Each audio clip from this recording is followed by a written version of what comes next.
Hello student, देखो बेटा, kinematical parameter पढ़ रहे थे हम, जिसमें डिस्टेंस, डिस्प्लेसमेंट, पोजीशन और average velocity, average speed, instantaneous velocity, instantaneous speed हम पढ़ चुके हैं और कुछ क्वेश्चन कर रहे थे।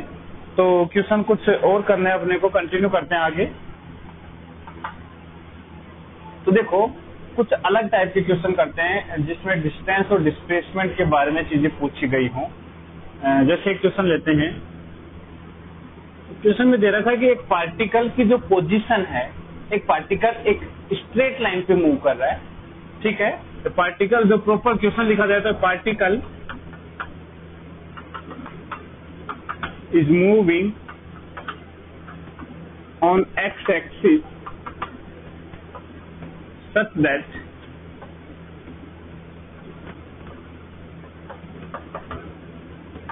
x is equal to time के साथ उसका जो x कोऑर्डिनेट है वो दे रखा है कुछ ऐसे t² माइनस 2t प्लस 3, ठीक है।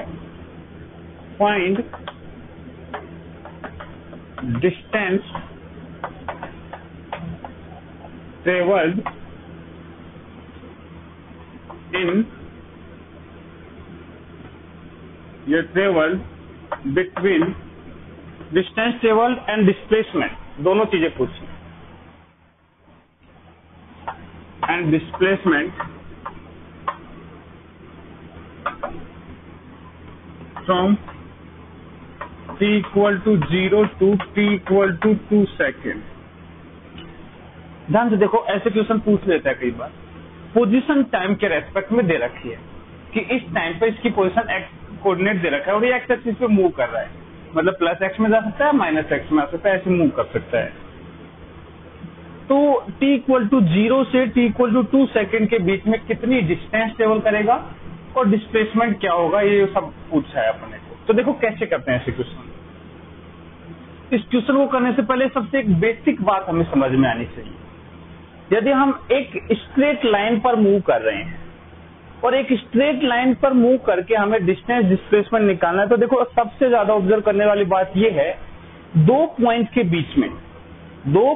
बीच में यदि एक पार्टिकल लगातार एक ही डायरेक्शन में चला है, लगातार एक ही डायरेक्शन में चला है, या प्लस एक्स में चला है या माइनस एक्स में चला है, मतलब वो अपनी डायरेक्शन ऑफ मोशन को चेंज नहीं कर रहा है, तो उस केस में उन दोनों पॉइंट के बीच में उस पार्टिकल के द्वारा जो डिस्टेंस ट्रेवल्ड होगा, उसका जो डिस्प्लेसमेंट होगा वो सेम होगा।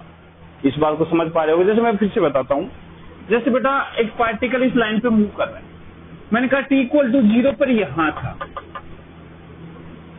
t इक्वल टू 2 पर मान लो यहां है। एक एग्जाम्पल ले रहे हैं, मुझे नहीं पता, अभी मैं इस क्वेश्चन की बात नहीं कर रहा हूँ, सिर्फ इन जनरल बात कर रहा हूँ। तो इन दोनों को बता दिया जाए तो डिस्प्लेसमेंट तो मैं बता सकता हूँ 2 सेकेंड में, लेकिन डिस्टेंस ट्रेवल नहीं बता सकता, क्योंकि मुझे पता ही नहीं है कि इस टाइम के दौरान क्या हुआ था। अब देखो क्या क्या पॉसिबिलिटी है। एक वो सीधा आया हो लेकिन वापस आके यहाँ पहुंच गया हो, एक वो इधर गया हो फिर इधर आया हो, कुछ भी हो सकता है। लेकिन यदि मुझे पता लग जाए कि 0-2 सेकेंड के बीच में ये पार्टिकल कहीं भी नहीं रुका और लगातार एक डायरेक्शन में चला है, ठीक है, जब पार्टिकल रुका ही नहीं है, ठीक है, जैसे मान लीजिए पार्टिकल इधर चल रहा था, इसको वापस आना है तो ये रुकेगा, फिर वापस घूम के वापस आएगा। तो देखो मुझे पता है कि इन दो पॉइंट के बीच में पार्टिकल हमेशा पॉजिटिव वेलोसिटी रख रहा है, या फिर पार्टिकल रुका नहीं है कहीं भी।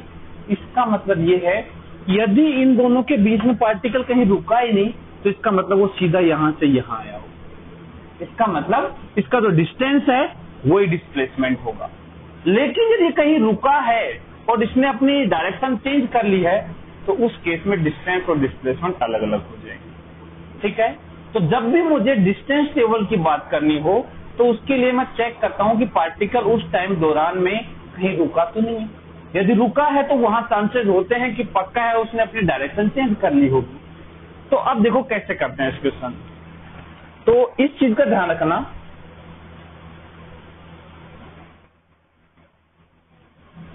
ठीक है। इसको चाहे तो अपने हिसाब से अपने लैंग्वेज में ऊपर नोट भी कर लेंगे, कॉपी के ऊपर जो पोर्शन आता है उस वहां पे लिख लेंगे यदि दो पॉइंट के बीच में पार्टिकल लगातार कंटिन्यूअसली एक डायरेक्शन में मूव कर रहा है, इसका मतलब उन दोनों पॉइंट के बीच में पार्टिकल का डिस्प्लेसमेंट और डिस्टेंस लेवल दोनों सेम होंगे। इसको नोट कर लेना, ये काम आता है। इस टाइप के क्वेश्चन इसी से सोल्व होंगे। अब देखो क्या करते हैं, जैसे ये दे रहा है x t square minus 2t plus 3, तो हमें चेक करना होगा कि पार्टिकल कहीं रुका तो नहीं है। अब उसको चेक करने के लिए देखो क्या करते हैं, पार्टिकल रुका है या नहीं रुका ये पता चलता है उसकी वेलोसिटी। यदि उसकी वेलोसिटी कहीं रास्ते में जीरो हुई है तो एक तरफ मान लो पॉजिटिव वेलोसिटी है जीरो के, दूसरी तरफ निगेटिव है, मतलब इसने अपने डायरेक्शन ऑफ मोशन को चेंज कर लिया है। तो देखो सबसे पहला काम होता है हम चेक करेंगे कि उसकी वेलोसिटी जीरो कब हो रही है, हो भी रही है या नहीं हो रही है। तो देखो मैं कह रहा हूं वी नो दैट यदि वेलोसिटी x से निकालनी है तो मैंने बताया था v होता है dx बाई dt। v क्या होता है dx बाई dt, बताओ कितना आ जाएगा। इसका डिफरेंशिएशन कर दो मेरा टाइम के रेस्पेक्ट में, तो ये आएगा d by dt of t square minus 2t plus 3।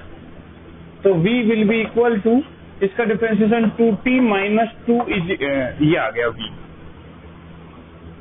तो time when particle changes its direction of motion,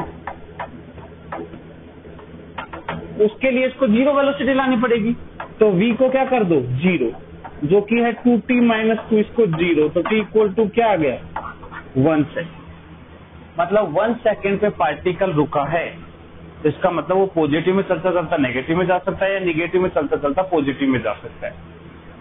अब देखो क्या करते हैं,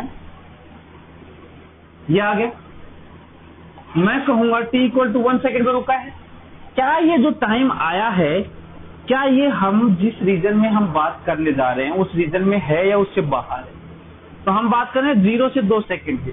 बताओ 0 से 2 सेकेंड के बीच में 1 सेकेंड आता है या नहीं आता? बिल्कुल आता है। ठीक है, इसका मतलब पार्टिकल बीच में रुका है। तो ऐसे केस में क्या करते हैं, देखो टाइम एक्सिस प्लॉट कर लिया, टाइम मुझे पता है t इक्वल टू 0 ये था, ठीक है, और t इक्वल टू 2 सेकेंड ये है, t इक्वल टू 1 यहां कहीं रहा होगा। तो देखो जो जिस टाइम के दौरान हमें बात करनी है उसको तो हमेशा प्लॉट कर लो, और जहां वेलोसिटी जीरो हुई है यदि इन दोनों के बीच में है तो उसको भी प्लॉट कर लो, बाहर है तो उसको प्लॉट करने की जरूरत नहीं है। तो जिस टाइम में हम बात कर रहे हैं उस टाइम के बीच में कहीं वेलोसिटी जीरो ही है तो उसको टाइम एक्सिस पे बना दिया। अब देखो t इक्वल टू 0 पे पोजीशन निकाल लो, क्या है x इक्वल टू कितना आएगा, t इक्वल टू 0 पर रखो, t इक्वल टू 0 तो 0 0 3 3 आ, t इक्वल टू 1 पर कितना आएगा 1 माइनस 2, तो रखो कितना आएगा x is equal to 1 minus 2 plus 3, तो x इक्वल टू आ जाएगा 3 4 2, ये x मीटर में है समझो, और t इक्वल टू 2 रखो इसमें, तो 4 माइनस 4 0 3, वापस से x इक्वल टू क्या आ गया 3। तो देखो x इक्वल टू 3 से चला, ये x एक्सिस है, ये x इक्वल टू 3 है, 3 से चला लगातार चलता गया 2 पे पहुंच गया, तो पक्का है किधर चला, इस साइड में, यहां चला इधर की तरफ, तभी तो x इक्वल टू 2 पे पहुंचा। यहां से यहां तक ये सीधा चला, फिर क्या हुआ 2 से चला लगातार 3 तक, बीच में ही देखो 0 से 1 सेकंड के बीच में कहीं नहीं रुका, 1 से 2 के बीच में कहीं नहीं रुका, मतलब इस टाइम का डिस्टेंस और डिस्प्लेसमेंट बराबर होगा और इस टाइम का डिस्टेंस डिस्प्लेसमेंट बराबर होगा। लेकिन यहां से यहां तक का निकालने के लिए हमें पूरा दिखाना पड़ेगा कि ये गया यहाँ पे, यहां जाने के बाद वो वापस घूमा और यहां आ गया, ऐसा मोशन है इसका। तो मैं बताऊं डिस्प्लेसमेंट इनिशियली भी ये x इक्वल टू 3 पे था, फाइनली भी x इक्वल टू 3 पे है, तो डिस्प्लेसमेंट क्या आ गया 0, in final position minus initial position. Distance 3 से 2 पे गया 1 मीटर चला, 2 से 3 पे आया 1 मीटर और चला तो 2 मीटर। ऐसे हम डिस्टेंस और डिस्प्लेसमेंट निकालते हैं। यदि तुम सीधा करते कि x निकाला t इक्वल टू 0 पे तो ये भी 3 आया, t इक्वल टू 2 पे ये भी 3 आया, तुम कहोगे डिस्प्लेसमेंट भी 0, डिस्टेंस भी 0, जो कि गलत है। डिस्प्लेसमेंट 0 है लेकिन डिस्टेंस 0 नहीं है। इस दौरान ये x इक्वल 3 से 2 पे गया और 2 से वापस 3 पे आया। ये पक्का है 3 से 2 सीधा गया है। क्यों? क्योंकि इस दौरान इसकी वेलोसिटी कहीं 0 ही नहीं हुई। फिर 2 से 3 सीधा आया इस दौरान जिसकी वेलोसिटी 0 नहीं, 0 तो यहाँ पे हुई थी। तो इसको हम प्लॉट करके देख लेते हैं। तो ये तरीका होता है बेटा क्वेश्चन सोल्व करने का। ठीक है, इसी को फॉलो करना है अपने को। इसको नोट करो, फिर प्रैक्टिस के लिए 1-2 क्वेश्चन और करेंगे अपन। नोट कर लो इसको बेटा, ऐसे क्वेश्चन पूछते हैं बेटा। स्क्रीन को पॉज करो, इसको कंप्लीट नोट कर लो बेटा। लिख लिया होगा?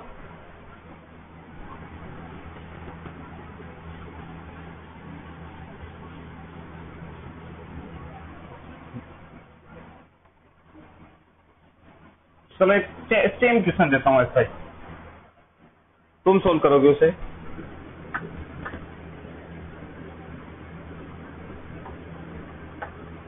अब फालतू में वो सब चीजें नहीं लिख रहा हूँ कि एक एक्स एक्सिस पे मूव कर रहा है, ठीक है, एक स्ट्रेट लाइन में मूव कर रहा है, मोशन इन 1D की बात कर रहे हैं।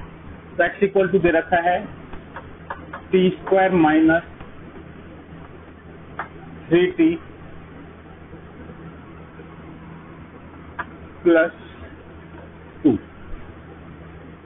Metre. Find distance and displacement from t equal to 0 to t equal to 4 second या 2 सेकेंड। 0 से 2 सेकंड के बीच में डिस्टेंस और डिस्प्लेसमेंट दोनों बताने हैं। जल्दी से इसको सोल्व करो बेटा। यहीं पे स्क्रीन को रोक के डिस्टेंस और डिस्प्लेसमेंट निकालो, जैसे अभी अपने सोल्व किया है। कर लिया होगा बेटा? चलो अपन सोल्व करते हैं। वापस से सबसे पहला काम है कि जिस टाइम इंटरवल के बीच में हम बात कर रहे हैं उस टाइम इंटरवल में कहीं पार्टिकल रेस्ट पे तो नहीं आया, ये चेक करना सबसे पहला काम ये। तो हम इसके लिए वेलोसिटी निकालेंगे जो कि होगा dx/dt। तो टाइम के रेस्पेक्ट में इसका डिफरेंशिएशन करो, क्या आएगा? 2t माइनस 3, इसको क्या कर दो 0। तो t इक्वल टू क्या आ गया 3/2 सेकेंड। ये वो टाइम आ गया जब ये रेस्ट पे आया। क्या ये जिस टाइम के लिए हम बात कर रहे हैं उसके बीच में आ रहा है? 0 से 2 सेकंड के बीच में बिल्कुल आ रहा है। 3/2 सेकंड मतलब 1.5 सेकंड। तो देखो ये टाइम है t इक्वल टू 0, ये t इक्वल टू 2 सेकंड, ये कहीं यहाँ t इक्वल टू 3/2 सेकंड आ। अब पोजीशन देखते हैं, यहाँ क्या था? x इक्वल टू कितना था 0 पे? 0.002 मीटर। 2 सेकंड पे भी निकालो, 2 पे आएगा 4 minus 6, 4 minus 6 minus 2 plus 2, x equal to 0। देख लेना अच्छे से बेटा, 2 पे रखिए तो 4 माइनस 6 तो माइनस 2 प्लस 2 0 आ गया। एक 3/2 पे निकालना है। 3/2 पे x कितना आएगा बताओ? 9/4 और ये माइनस 9/2 प्लस 2, ये आ जाएगा माइनस 9/4 बच जाएगा। तो माइनस 9/4 प्लस 2 तो 4 8 माइनस 9 प्लस 8 माइनस 1/4। देख लेना बेटा कैलकुलेशन मिस्टेक ना हो जाए, मेरे ख्याल से ये आना चाहिए 9/4 और इसको लिखूंगा 8/4 तो 1/4, ठीक है, माइनस 1/4 ये बचे। तो ये आ गया बेटा पोजीशन। तो अब देखो डिस्टेंस, पहले डिस्प्लेसमेंट निकालते हैं। ये तो होगा final position minus initial position. Final position t equal to 2 पर क्या है? x इक्वल टू 0 और इनिशियल क्या थी? x इक्वल टू 2 तो -2 बीटा, मतलब डिस्प्लेसमेंट -2 आएगा, मतलब नेगेटिव x में गया है। डिस्टेंस की बात करें तो इनिशियल फाइनल से नहीं, हमें पाथ देखना पड़ेगा। तो पहले ये x इक्वल टू 2 से 1/4 माइनस 1/4 आया। तो इसके लिए देखो प्रॉपर बना लेते हैं ऐसे। ये x इक्वल टू 2 है, ये x इक्वल टू 0 है, और ये x इक्वल टू -1/4 है। तो पार्टिकल हुआ क्या है, 2 से कम होके -1/4 तक गया, -1/4 से फिर वापस आया।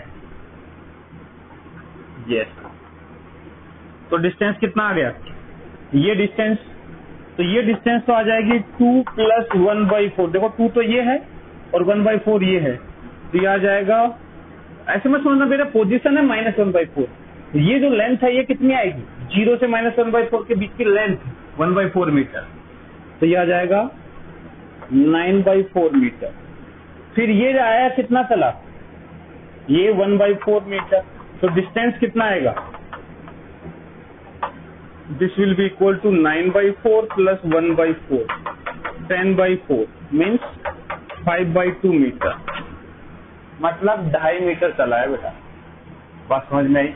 तो प्रोसीजर ये रहेगा हमेशा, तो इसी को फॉलो करना है आपने, ठीक है, कोई दिक्कत इसमें, ये लिखो। फिर एक और क्वेश्चन करते हैं, कितने लोगों का आंसर सही आया, यदि सही आया तो बेटा वेरी गुड, अगला क्वेश्चन और सही करना, नहीं आया वो अगला क्वेश्चन सही होना चाहिए बेटा। सेम ऐसे क्वेश्चन दे रहा हूं मैं, इसको नोट करो, फिर नेक्स्ट क्वेश्चन सोल्व करना है तुम्हें, नोट कर लो स्क्रीन को पॉज करके, लिख लिया होगा।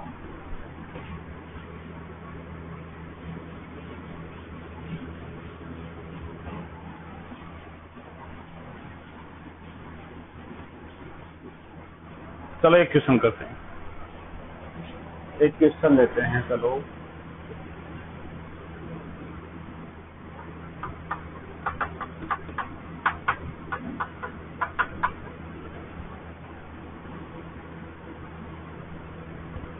t³ - 3t² + 2 ये है, ठीक है। और अपने को बात करनी है फाइंड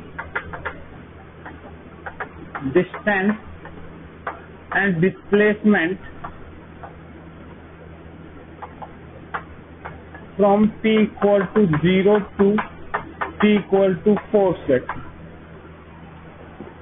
इस बार मैंने क्यूबिक इक्वेशन दे दी, ठीक है, जो भी है करना वही है तुम्हें। फिर 0 से 4 सेकंड के बीच में डिस्टेंस और डिस्प्लेसमेंट की बात करनी, तो देखो क्या होगा, वापस से वही पोजीशन ऑफ रेस्ट। देखो पहले पोजीशन ऑफ रेस्ट निकालते हैं, पोजीशन ऑफ रेस्ट मतलब कहाँ ये रुका है, तो v = आएगा 3t² - 6t।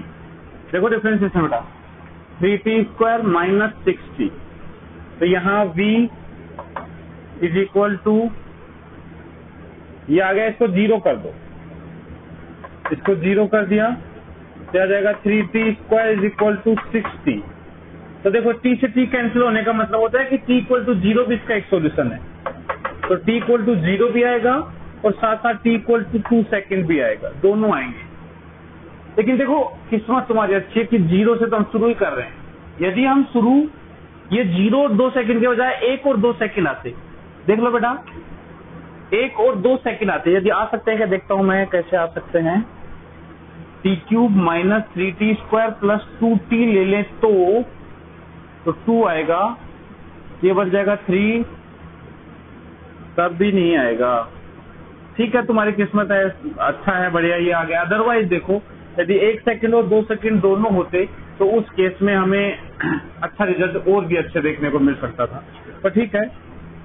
वापस से t = 0, t = 4, इसके बीच में 0 और 2 है, तो 0 तो हम प्लॉट कर चुके हैं, तो t = 2 सेकंड और बना लो, पोजीशन t = 0 पे निकालो, t = 0 पे पोजीशन है, x = 2, t = 4 पे निकालो 4,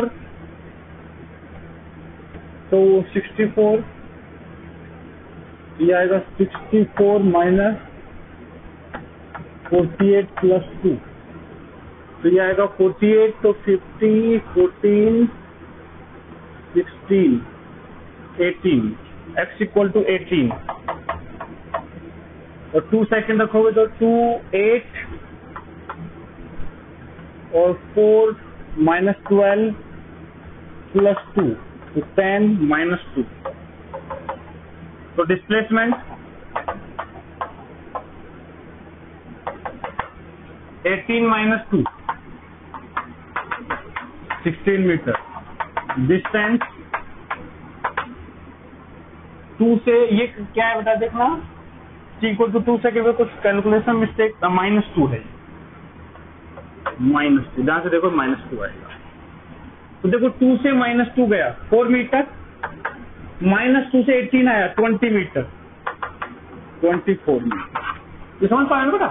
+2 से -2 गया 4 मीटर, -2 से 18 प्लस का है, -2 से 0, फिर 0 से 18 तो 20 मीटर, तो 24 मीटर आ जाएगा। सेम यही करना है बेटा। 1 और 2 सेकंड होते तो यहाँ पे 2 पॉइंट आ जाते और कुछ नहीं।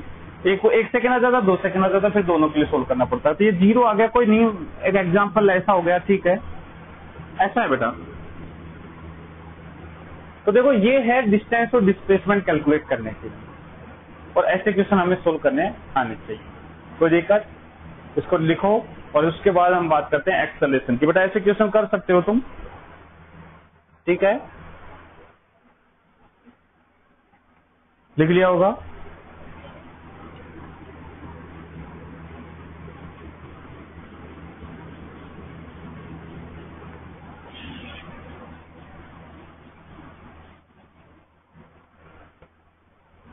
अब बात करते हैं एक्सेलरेशन।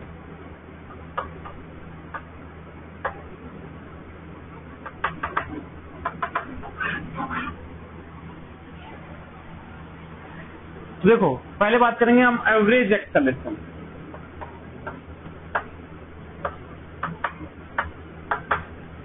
एवरेज एक्सेलरेशन जो है वो होता है चेंज इन वेलोसिटी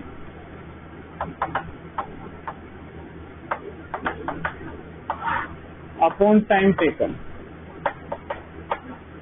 ध्यान रखना, चेंज इन वेलोसिटी मतलब डायरेक्शन है और मैग्नीट्यूड, दोनों चीजें कंसिडर करनी है। वेलोसिटी है तो ए एवरेज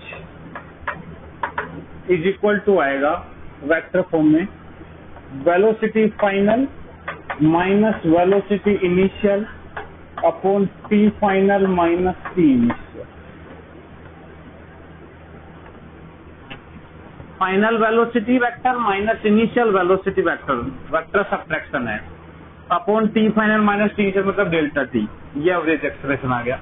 इसको ऐसा भी लिख सकते हैं, a average delta v upon delta t, ऐसा लिख सकते हैं average expression delta v upon delta T, change in velocity upon time taken. ये एवरेज एक्सेलरेशन होता है। इसके बाद बात करते हैं instantaneous acceleration.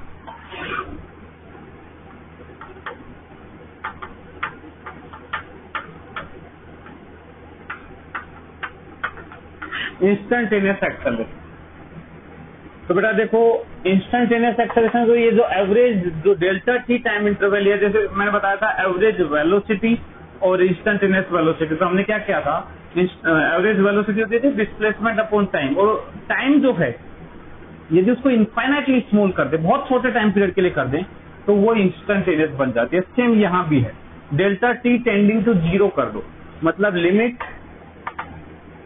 Delta T tending to 0 delta V vector upon delta T, ये जो आएगा बेटा यही क्या बन जाएगा, इंस्टेंटेनियस वैल्यू। तो इसको लिखने का तरीका होता है कि लिमिट जब डेल्टा टी बहुत छोटा हो तो उसको dt लिख देते हैं, dt, और डेल्टा वी को dv, dv अपॉन dt। इसको ऐसे भी पढ़ते हैं, rate of change of velocity is acceleration. Rate of change of velocity is acceleration, कि ज्यादा रेट से भी वेलोसिटी चेंज हो रही है तो ज्यादा एक्सेलरेशन है, कम रेट से चेंज हो रही है तो कम एक्सेलरेशन है। वेलोसिटी की बात है, देखो यदि केवल वेलोसिटी का मैग्नीट्यूड चेंज होगा तो भी एक्सेलरेशन होगा, यदि उसकी डायरेक्शन चेंज होगी मैग्नीट्यूड चेंज नहीं हो रहा तो भी एक्सेलरेशन तो होगा ही होगा, क्योंकि यहाँ वेक्टर है। दोनों में से कोई भी यदि चेंज है तो वेक्टर चेंज हो जाएगा, और वेक्टर चेंज होगा वेलोसिटी वेक्टर तो एक्सेलरेशन होगा ही होगा। तो एक्सेलरेशन आ गया dv बाई dt। इसको लिखने के और भी तरीके हैं बेटा, वो क्या, ए जो है ये आ गया dv बाई dt। एक काम करते हैं, इसको dx से मल्टीप्लाई डिवाइड कर देते हैं, कुछ फर्क पड़ा, dx से मल्टीप्लाई किया तो dx से डिवाइड कर दिया। अब ध्यान से देखो, ये जो बेटा dx बाई dt है, इसको अलग कर लेते हैं, dx बाई dt। याद करो dx बाई dt क्या होता है, we know that dx by dt तो बेटा वेलोसिटी होता है, बोलो होता है नहीं, तो एक्सेलरेशन क्या बन गया, ये तो बन गया v और बच गया क्या, dv by dx, v dv by dx। तो ध्यान रखने होते हैं बेटा, यदि एक्सेलरेशन का टाइम के साथ फंक्शन चाहिए तो dv बाई dt होगा, और एक्सेलरेशन का पोजीशन के साथ रिलेशन चाहिए तो v dv बाई dx होगा।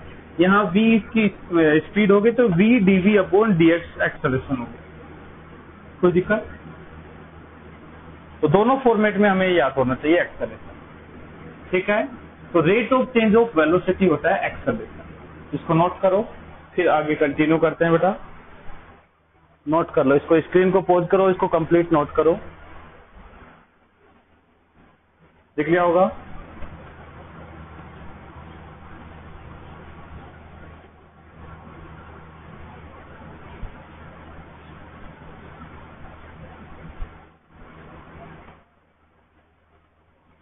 देखो ध्यान से देखना बेटा, एक छोटी सी बात बता रहा हूं मैं,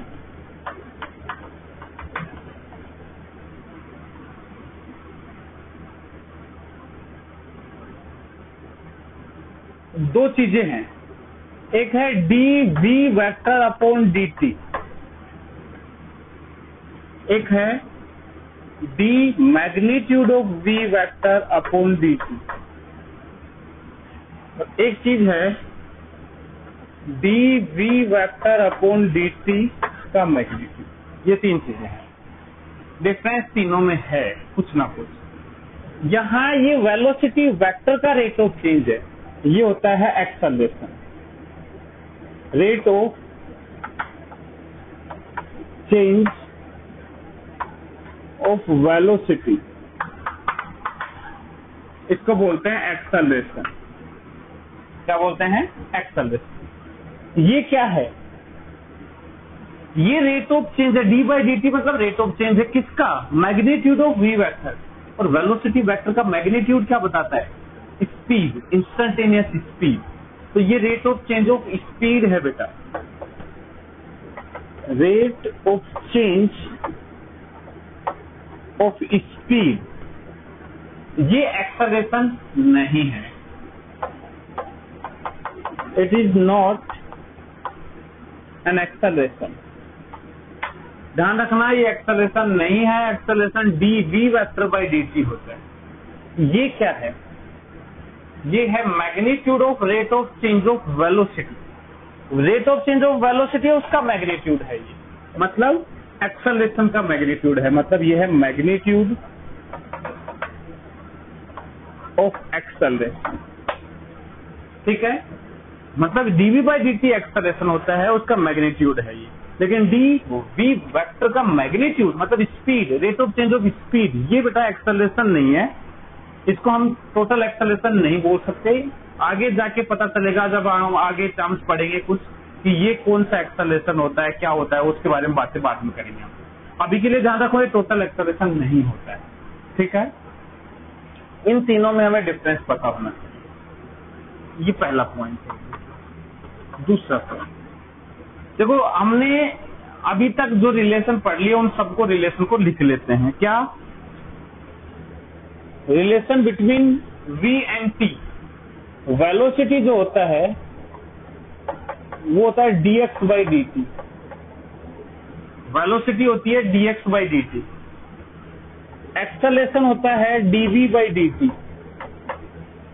एक्सेलरेशन होता है dv बाई डी टी। इसको मैं ऐसा लिख सकता हूं d by D T of v, और v क्या है dx बाई डी टी। ध्यान से देखो, d v by D T था तो d बाई डी टी तो एक रेट ऑफ चेंज है, और v को क्या लिख दिया मैंने dx बाई डी टी। इसको लिखते हैं बेटा D square x upon D T square, double differentiation बोलते हैं जिसे हम। यदि x को एक बार डिफरेंशिएशन करोगे तो वेलोसिटी आएगी, और वेलोसिटी को फिर एक बार डिफरेंशिएशन करोगे टाइम के रेस्पेक्ट में तो क्या आ जाएगा, एक्सेलरेशन। तो वही बता रहा है एक्सेलरेशन जो है x का 2 बार डिफरेंशिएशन है, D square x upon D T square, double differentiation है। यदि पोजीशन से हमें एक्सेलरेशन निकालना है तो उसको 2 बार टाइम के साथ डिफरेंशिएशन कर दो। ऐसे ही एक एक्सेलरेशन को ऐसा लिख सकते हैं V D V by D X, V D V by D X. ठीक है, ये चीजें हमें ध्यान रखनी चाहिए। पोजीशन से वेलोसिटी एक बार डिफरेंशिएट कर दो टाइम के रेस्पेक्ट में, पोजीशन से एक्सेलरेशन 2 बार डिफरेंशिएट कर दो टाइम के रेस्पेक्ट में, वेलोसिटी से एक्सेलरेशन एक बार वेलोसिटी को डिफरेंशिएशन कर दो टाइम के रेस्पेक्ट में, और एक्सेलरेशन को V D V by D X भी लिखा जा सकता है, वी को उसकी रेट ऑफ चेंज से मल्टीप्लाई कर दो, ये एक्सेलरेशन आ जाएगा। ठीक है, तो ये चीजें हमें याद रखनी चाहिए, अच्छे से रटी हुई होनी चाहिए, फ्रिक्वेंटली बार बार काम आती रहती है। अब आगे कुछ क्वेश्चन हम इन्हीं फॉर्मूले के बेसिस पे करने वाले हैं, तो पहले इसको नोट करो, फिर आगे क्वेश्चन हम करते हैं। बेटा नोट कर लो, इसको लिख लिया होगा।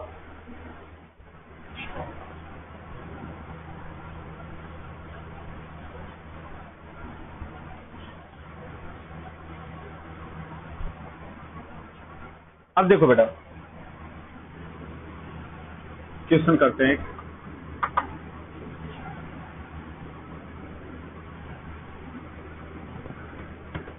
x इज इक्वल टू है T cube minus 3t square plus 2t plus 3। Find velocity of particle when its acceleration become 0। इस पार्टिकल की वेलोसिटी बतानी है जब इसका एक्सेलरेशन क्या हो जाए, 0। तो देखो क्वेश्चन में ही छिपा हुआ है सॉल्यूशन इसका। चाहता क्या है, वेलोसिटी। कब, देखो सिंपल सी बात है, जो हमें कोई पूछेगा बताओ वेलोसिटी, तो हम पूछेंगे कब बताएं, बताओ किस टाइम पे बताएं। तो टाइम के लिए इसने बोला है कि उस टाइम पे बताओ जब एक्सेलरेशन 0 है। तो मतलब सबसे पहला काम हमारा क्या है कि एक्सेलरेशन 0 है कब, वो निकालो ना।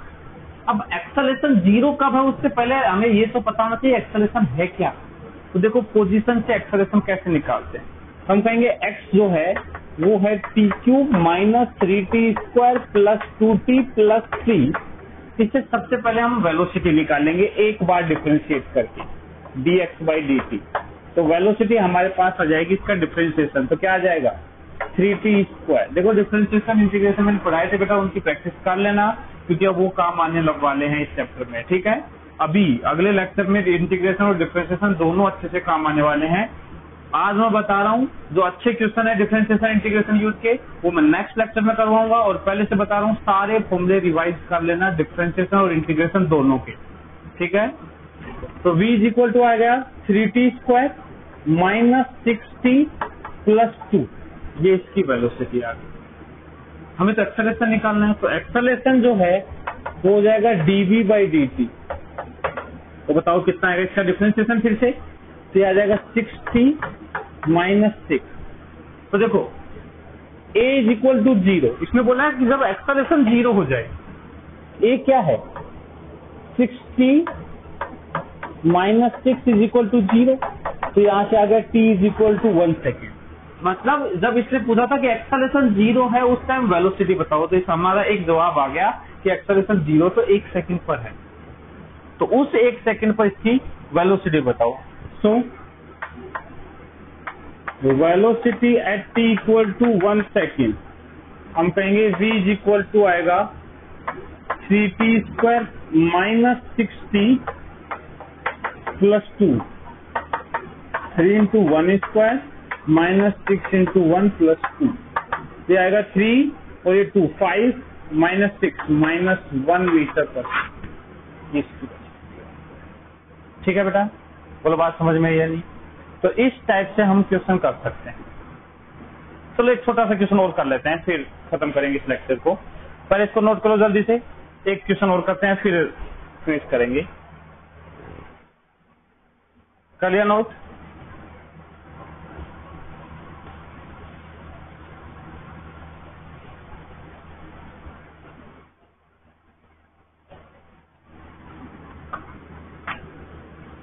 पोजीशन दे रखी है x is equal to e की power minus T sine T, e की पावर माइनस टी और साइन टी के मल्टीप्लाई में e की पावर माइनस टी के, ठीक है। Find its acceleration at t equal to जी, t इक्वल टू 0 पर एक्सेलरेशन होता है, ठीक है। हम कहेंगे v is equal to D X by D T, मतलब d by D T of x क्या है, e की power minus T into sine T. तो बेटा ये तो प्रोडक्ट रूल लगाना पड़ेगा ना, मैंने कहा है डिफरेंशिएशन की प्रैक्टिस कर लेना, दोबारा से यदि किसी ने नहीं की है तो जरूरी है बेटा इसके लिए। तो d by D T of e की power minus T sine T. अब देखो प्रोडक्ट रूल लगाएंगे, पहले इसका डिफरेंशिएशन e की पावर माइनस टी का डिफरेंशिएशन होता है e की power minus T into minus one, मतलब माइनस e की पावर माइनस टी, और साइन टी को एज इट इज रहने दो, ठीक है। इसको एज इट इज रहने दिया, फिर प्लस का साइन, इस बार e की पावर माइनस टी को एज इट इज रहने दो, और साइन टी का डिफरेंशिएशन क्या हो जाएगा, साइन टी का डिफरेंशिएशन हो जाएगा कोस टी, ठीक है। एक्सेलेरेशन इसका फिर डिफरेंशिएशन कर दो। तो देखो अब दो टर्म बन गई है, दोनों का करना पड़ेगा, दो टर्म बन गई, दोनों का करना पड़ेगा। या फिर एक काम करो, पहले वेलोसिटी को ऐसा लिख लो, e की पावर माइनस टी को कॉमन ले लो, बचेगा क्या, देखो ये कोस तो प्लस का बचेगा और ये माइनस का बचेगा। वापस से दो प्रोडक्ट में आ गई, फिर से प्रोडक्ट रूल लगा दो। तो एक्सेलरेशन पहले इसका डिफरेंशिएशन कर दूं तो माइनस ऑफ e की पावर माइनस टी, और इसको एज इट इज लिख दूं cos t minus sine t, plus इस बार इसका डिफरेंशिएशन करना है, उसको एज इट इज रखना है e की पावर माइनस टी को, कोस का डिफरेंशिएशन आ जाएगा माइनस साइन टी, और साइन का डिफरेंशिएशन आ जाएगा कोस, ये हो गया। तो एट टी इक्वल टू 0 ए बताओ कितना आएगा, e की पावर 0, e की पावर 0 होता है 1, और माइनस साइन तो ये पहले से ही है, कोस 0 ये 1 होगा और ये 0 हो गया, प्लस ये तो 1 हो गया, साइन 0 तो 0 हो गया, माइनस 1 ये हो गया। तो सोल्व कर दो इसको, -1 और यहां भी -1, -2 मीटर पर सेकेंड सोल्व करना है, मतलब, और लास्ट में टाइम पुट करना है। ध्यान रखना टाइम सबसे लास्ट पे पुट करना है, ऐसा मत कर देना कि इनिशियली टाइम पुट कर दिया और फिर डिफरेंशिएट कर रहे हो, बेटा सबसे बड़ी गलती है। इनिशियली यदि टाइम पुट कर दिया फिर डिफरेंशिएट करने का मतलब तो हमेशा आंसर 0 ही आने वाला है। तो सबसे पहले हमें टाइम के फंक्शन में निकालना पड़ेगा, फिर उसमें लास्ट में टाइम पुट करना पड़ता है, ठीक है। ओके, बाकी हम नेक्स्ट लेक्चर में और भी क्वेश्चन करेंगे, लेकिन उससे पहले मैं फिर से कह रहा हूँ डिफरेंशिएशन और इंटीग्रेशन के सारे फॉर्मूले रिवाइज, सारे कंसेप्ट रिवाइज करना है, एक दो क्वेश्चन प्रैक्टिस करके रखना, नेक्स्ट लेक्चर में हम उन पे काम करने वाले हैं। ओके, थैंक यू बेटा।